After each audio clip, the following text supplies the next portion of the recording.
My grandfather, Bernard Collins, from African American descent, originated from Cleveland, Ohio. He came to New York City in hopes and dreams for a better life. My grandmother, who is Irish, came from Oklahoma City in hopes that she too could come to New York City for a better life.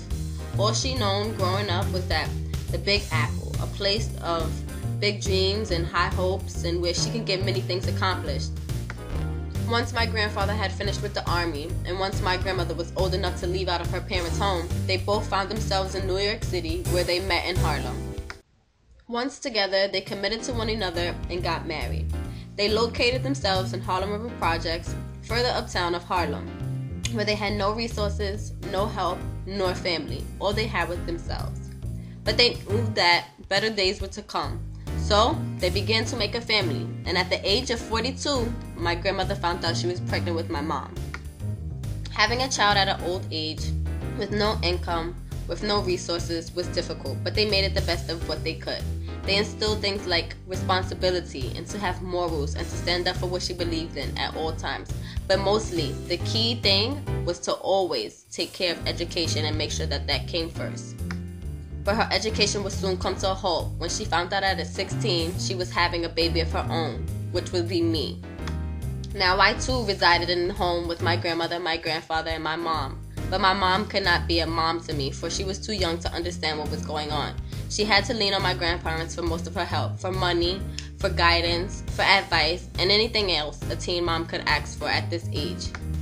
As I got older, she soon instilled the things that she was taught. To have morals, to always have respect for elders, to always go to school, because school would be the only thing to get me out of Harlem River Projects. School would make me different from everybody else in my family who couldn't maintain a stable job and who couldn't accomplish things that they once wanted to accomplish as a young child.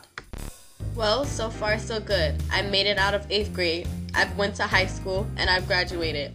I got so far as to getting to college until I found out that I was pregnant at the age of 19. It had become a pattern, and I made it a cycle. Here I was, pregnant, but I was determined, unlike my mom. I was motivated.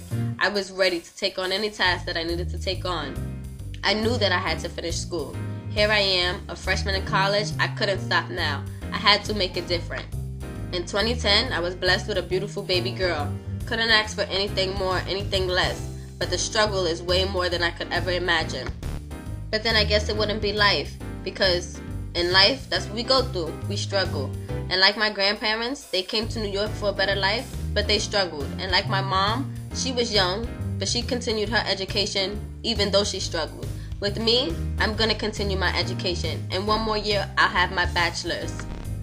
And what has been instilled in me this whole journey? That just because you're struggling doesn't mean it's a negative life. Just because you're struggling doesn't mean you won't succeed. Because I'm succeeding.